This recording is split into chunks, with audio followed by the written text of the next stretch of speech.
All right, it's time for Ask Fred again. I'm Fred and you've asked. So I've got one here from Captain's Quarter. Dan J. asked, our tax code is overly complex and it seems that people spend more time and money finding loopholes for compliance than anything else.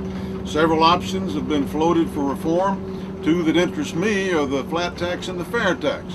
Which one do you feel that has a better chance of getting enacted? Would a Thompson administration make reforming, not applying band-aids or allowing more bad rewrites of the same terrible rules, a tax code priority?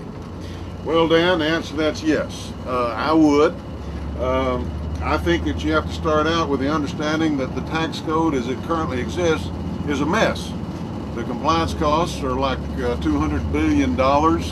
I know a PhD friend who's a tax expert who tells me that last year was the first year that he couldn't fill out his own tax reform. Some of the answers are impossible to get. He checked with the IRS, got one answer, checked with one of the big houses that deal with tax returns, got another answer. It's an impossibility when good people are trying to do the right thing. A lot of people aren't even trying to do the right thing.